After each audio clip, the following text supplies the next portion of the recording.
नमस्कार, मैं हूं आयुष त्रिपाठी और आप देख रहे हैं देश की बात। बहुत दिनों बाद आपके सामने आके बहुत अच्छा लग रहा है। आज हम आपको कोरोना वायरस के नए रूप से मिलवाएंगे। अब कोरोना वायरस पूरी दुनिया में अपने नए वेरिएंट से फैल रहा है और उस नए रूप का नाम है ओमिक्रॉन। ये वायरस पहली बार साउथ अफ्रीका में मिला है और तेजी से पूरी दुनिया में फैल रहा है और अब इसकी एंट्री 16 देशों में अब तक हो चुकी है। आपने भी अब तक इसका नाम सुन लिया होगा और आपके परिवार में इसके बारे में चर्चा शुरू हो चुकी होगी। डॉक्टरों का कहना यह है कि ये कोरोना वायरस के पिछले वेरिएंट यानी डेल्टा से 7 गुना ज्यादा घातक है और ये कई गुना ज्यादा तेजी से फैलता है। अभी तक आप डेल्टा को भूले नहीं होंगे, इसलिए आज हम आपको ओमिक्रॉन से सावधान रहने के तरीके बताएंगे। इस बीच भारत ने हाई रिस्क देशों की एक सूची तैयार करी है जहां से आने वाले यात्रियों पर सख्त नियम लागू होंगे और अगर आप ओमिक्रॉन से बचना चाहते हैं और इसके बारे में और ज्यादा जानकारी चाहते हैं तो आपको आज का देश की बात ये देखना चाहिए। हो सकता है आपके काम आए, आपको आगे चलकर इसका फायदा हो। एक ताजा अध्ययन के मुताबिक कोरोना का डेल्टा वेरिएंट जितने तेजी से 100 दिन में फैला था, यानी जितना 100 दिनों में वो फैला था उतना ये नया वेरिएंट सिर्फ 15 दिनों में फैल चुका है और इस वेरिएंट में अब तक 32 म्यूटेशन हो चुके हैं। जब कोई वायरस बहुत तेजी से म्यूटेट होता है यानी अपना रूप तेजी से बदलता है तो उससे लड़ना बहुत मुश्किल हो जाता है। आप इस बात को एक तस्वीर से समझ सकते हैं। ये कोरोना वायरस की नई वेरिएंट की पहली तस्वीर है जिसे इटली की स्टेट यूनिवर्सिटी ऑफ मिलान द्वारा प्रकाशित किया गया है। इसमें जो लाल रंग के निशान जो आप देख रहे हैं वो ये बताते हैं कि इस वायरस में कहाँ म्यूटेशन हुआ है और जो ग्रे एरिया आप देख रहे हैं वो ये बता रहा है कि किस जगह इस वेरिएंट ने रूप नहीं बदला है। किसी भी वायरस में म्यूटेशन की प्रक्रिया बहुत सामान्य मानी जाती है, लेकिन इस वेरिएंट में म्यूटेशन असामान्य तरीके से हुआ है जिसकी वजह से पूरी दुनिया चिंता में है। यानी इसका म्यूटेशन जो है बहुत तेज है और बहुत ज्यादा है। अब तक कुल 16 देशों में ये वायरस पहुंच चुका है। पूरी दुनिया में 16 देश ऐसे हैं जहां ये वायरस पहुंच चुका है। इनमें अफ्रीकी देश हैं, यूरोप के देश हैं, भारत भी है। इसके अलावा ऑस्ट्रेलिया, कनाडा और हांगकांग में भी इस वेरिएंट से लोग पॉजिटिव हुए हैं, यानी ये वेरिएंट वहां पहुंच चुका है। पूरी दुनिया के नक्शे पर आप देख सकते हैं कि इसके फुटप्रिंट्स कहां कहां हैं ये। और आपको याद होगा कि पिछले साल कोरोना वायरस की जब शुरुआत हुई थी तो वो भी ऐसे ही पहले एक देश से यानी चीन से कुछ देशों में फैला और फिर धीरे धीरे पूरी दुनिया में फैल गया। और इस वेरिएंट के बारे में कहा जा रहा है कि यह पुराने वेरिएंट से कई गुना ज्यादा तेजी से फैल रहा है, यानी जितना समय पुराने वेरिएंट ने लगाया था ये उससे कई कम लगाएगा। भारत में कुछ लोगों को संदिग्ध मानते हुए उनकी जांच भी इस समय की जा रही है, लेकिन केंद्र सरकार ने अब तक इस वेरिएंट के 33 मामलों की पुष्टि कर दी है। बहुत सारे मामले बाहर से आए हैं। साउथ अफ्रीका से कुछ यात्री ऐसे आए हैं जो पॉजिटिव पाए गए हैं और विदेशों से आए हैं जो पॉजिटिव पाए गए हैं। अब इस बात की जांच की जा रही है कि कौन सा वेरिएंट मिला है। किसी भी वायरस में बदलाव होते रहते हैं, ये एक प्राकृतिक प्रक्रिया होती है। और मान लीजिए कि कोरोना वायरस एक गेंद के तरह आकार का है और इस पे जो कांटे आपको दिखाई दे रहे हैं उन्हें हम स्पाइक्स कहते हैं, जिनमें जेनेटिक मटेरियल होता है। जेनेटिक मटेरियल का मतलब ये होता है कि उस वायरस का जो डीएनए और या आरएनए वो क्या है। कोरोना वायरस का आरएनए है जेनेटिक मटेरियल। कोरोना वायरस का आरएनए। आपको लग रहा होगा कि शायद आप स्कूल में वापस अपने बायोलॉजी की क्लास में पहुंच गए हैं, इसलिए आप इस तरह से समझिए कि आरएनए इस वायरस के घर का एड्रेस है। अब समस्या ये है कि इस वायरस के घर का पता लगातार बदलता रहता है, ये अपना ठिकाना लगातार बदलता रहता है, यानी वायरस लगातार बदलाव हो रहे हैं, इसका घर बदल रहा है, इसका रूप बदल रहा है और इसी को हम म्यूटेशन कहते हैं। वायरस जब अपने घर का पता लगातार बदलता है यानी म्यूटेट होता है तो वो कई बार नए स्ट्रेन का रूप ले लेता है और अपनी एक नई पहचान बढ़ा देता है। इसे हम नया वेरिएंट या नया स्ट्रेन कहते हैं और ओमिक्रॉन भी इन्हीं में से एक है। पिछले एक वर्ष में वर्ल्ड हेल्थ ऑर्गेनाइजेशन कोरोना के 5 वेरिएंट्स को वेरिएंट ऑफ कंसर्न की सूची में रख चुकी है।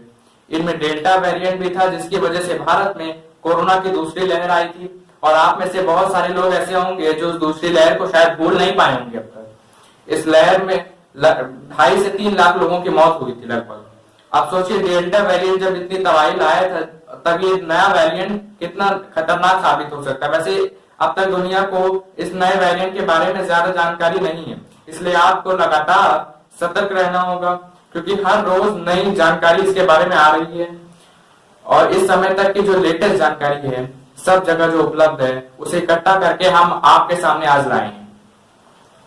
वैज्ञानिकों को ये पता है कि वेरिएंट ज्यादा से ज्यादा लोगों को संक्रमित कर सकता है, लेकिन उन्हें यह नहीं पता कि इससे संक्रमित होने के बाद कितने मरीजों को अस्पताल में भर्ती होने की जरूरत पड़ेगी या पड़ती है। इसकी जानकारी तभी हो सकती है जब सभी देशों में वायरस की लगातार जीनोम सीक्वेंसिंग की जाएगी। मान लीजिए कि किसी देश में एक दिन में कोरोना के 100 नए केसेस मिले, अगर इन सब की जीनोम सीक्वेंसिंग नहीं हुई तो ये पता ही नहीं चल पाएगा उस देश में नए वेरिएंट से संक्रमित हुए भी हैं या पुराने से संक्रमित हुए हैं, और ये वायरस कितना खतरनाक है। उदाहरण के लिए भारत में कोरोना के 1% मामलों की अभी तक जीनोम सीक्वेंसिंग हो गई है। अभी ये पता लगाया जा चुका है कि भारत में वो ओमिक्रॉन फैल चुका है और जो लोग संदिग्ध हैं उनके सैंपल की जांच की जा रही है। इसके अलावा भारत सरकार ने इस नए खतरे को देखते हुए कई देशों को हाई रिस्क देशों की सूची में अब रख दिया है। मतलब इन देशों से जो यात्री अब भारत आएंगे उन्हें कड़ी निगरानी में रखा जाएगा और उनके लिए कोरोना प्रोटोकॉल भी बहुत सख्त रखे जाएंगे। ये देश आप इस नक्शे पे देख सकते हैं। अगर आप इन देशों में जाने के बारे में सोच रहे हैं, इन देशों से लोग भारत में आने के बारे में सोच रहे हैं, तो आप उन्हें दोबारा से सोच लेना चाहिए। इन देशों में ब्रिटेन है, यूरोप के सभी 44 देश हैं, अफ्रीकी देश हैं, चीन है, हांगकांग है, इजराइल है, सिंगापुर, मॉरिशस, न्यूजीलैंड और यहाँ तक कि बांग्लादेश को भी इस सूची में रखा गया है। इन तमाम देशों से भारत आने वाले यात्रियों के भारत सरकार ने अब नई गाइडलाइंस बनाई हैं जो 1 दिसंबर से लागू हो चुकी हैं। इसके अलावा विदेशी यात्रियों को भारत में खुद को अनिवार्य रूप से खुद के खर्च पर RT-PCR टेस्ट कराना होगा और जांच रिपोर्ट आने तक उन्हें एयरपोर्ट तक रुकना होगा। ये बहुत महत्वपूर्ण जानकारी है जो अभी देशों की सूची हमने आपको दिखाई। अगर यात्री यहाँ से आ रहे हैं तो इन्हें अपना पहले RT-PCR टेस्ट हवाई अड्डे पर करवाना होगा भारत में लैंड करने के बाद, और जब तक उसका रिजल्ट नहीं आ जाता तब तक उन्हें एयरपोर्ट पे रुकना होगा। रिपोर्ट नेगेटिव आने पर होम क्वारंटीन पर 7+7 फॉर्मूले का पालन करना होगा। अब आपको बताते हैं 7+7 14 दिन का ये क्वारंटीन कैसा होगा। इस पे एयरपोर्ट पर हुए टेस्ट पर रिपोर्ट नेगेटिव आने के बाद 7 दिनों के लिए होम क्वारंटीन में रहना होगा। 8वें दिन फिर से कोरोना का RT-PCR टेस्ट कराना होगा और अगर जांच रिपोर्ट इस बार भी नेगेटिव आती है तब भी 7 दिनों का होम क्वारंटीन दोबारा से करना अनिवार्य होगा, यानी 7 दिन पहले और 7 दिन बाद। और 14 दिन के इस क्वारंटीन के बाद आपको एक टेस्ट लेना होगा और इस हिसाब से नेगेटिव रहने पर भी होम क्वारंटीन 14 दिन का ही रहेगा। अगर एयरपोर्ट पहुंचने पर किसी यात्री के RT-PCR रिपोर्ट पॉजिटिव आती है तो उसके सैंपल्स को जीनोम सीक्वेंसिंग के लिए भेजा जाएगा ताकि ये पता चल सके कि वो व्यक्ति कोरोना के कौन से वेरिएंट से संक्रमित है, नए वेरिएंट ओमिक्रॉन से संक्रमित है या किसी और से। संक्रमित व्यक्ति की कॉन्टैक्ट ट्रेसिंग भी जरूरी होगी और इसके लिए मरीज के साथ बैठे पैसेंजर्स और या उसके साथ बैठे व्यक्ति, आगे पीछे की 3 पंक्तियों के यात्री और केबिन क्रू की भी कोरोना की जांच अलग से की जाएगी। यानी अगर आप हवाई यात्रा कर रहे हैं और आपके आसपास अगले 3 रोज में भी कोई व्यक्ति पॉजिटिव मिलता है तो आपकी भी जांच की जाएगी और आप भी मुसीबत में पड़ सकते हैं। और सबसे अहम, सभी विदेशी यात्रियों को एक सुविधा पोर्टल पर अपनी यात्रा से 14 दिन पहले विस्तृत ट्रैवल हिस्ट्री बतानी होगी और फ्लाइट से पहले 72 घंटे के अंदर कोरोना की जांच भी करानी होगी। जिन देशों को हाई रिस्क श्रेणी में नहीं रखा गया है वहां से आने वाले कुल यात्रियों में से 5% की रैंडम टेस्टिंग होगी। इसका खर्च केंद्रीय सरकार खुद उठाएगी, उनसे पैसा नहीं लिया जाएगा। और इन यात्रियों के लिए भी 14 दिन का होम आइसोलेशन अनिवार्य होगा और समुद्री मार्ग में से आने वाले अंतर्राष्ट्रीय यात्री भी इसी प्रोटोकॉल का पालन करेंगे। अब कुछ नए स्टडीज में इस बात की आशंका जताई गई कि कोरोना की नई वेरिएंट जो है वैक्सीन को भी बेअसर कर सकता है। यानी अगर आपने वैक्सीन लगवा ली है, एक या दोनों वैक्सीन भी लगवा ली है, तो भी ये आपकी सुरक्षा कवच को ये तोड़ सकता है। दिल्ली के एम्स अस्पताल के निदेशक डॉक्टर रणदीप गुलेरिया का कहना है कि इस वेरिएंट के सभी म्यूटेशन इस वायरस के स्पाइक प्रोटीन क्षेत्र में हुए हैं, जिससे ये वेरिएंट असीम क्षमता विकसित कर सकता है, जिसमें वो शरीर के इम्यूनिटी सिस्टम से बच सकता है। यानी हो सकता है कि वैक्सीन या दूसरी वजहों से पैदा हुई शरीर की जो प्रतिरोधक क्षमता है उस वायरस पर कम असर हो या बिल्कुल भी असर ना हो।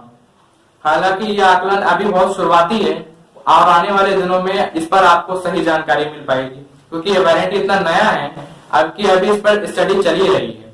लेकिन एक चीज हम आपको बता सकते हैं और वो ये है कि इसके लक्षण क्या हैं। दक्षिण अफ्रीका में 100 लोगों पर हुए एक स्टडी में ये पता चला कि जो लोग ओमिक्रॉन वेरिएंट से संक्रमित हुए उन्हें हल्के बुखार और थकान की शिकायत हुई। इसलिए याद रखिए कि हल्का बुखार और थकान ये शुरुआती सिम्टम है ओमिक्रॉन के। डेल्टा वेरिएंट में लोगों के सूंघने की क्षमता चली जाती थी और उन्हें खाने का स्वाद भी नहीं आता था, लेकिन इस वेरिएंट में ऐसे लक्षण अब तक नहीं देखे गए हैं।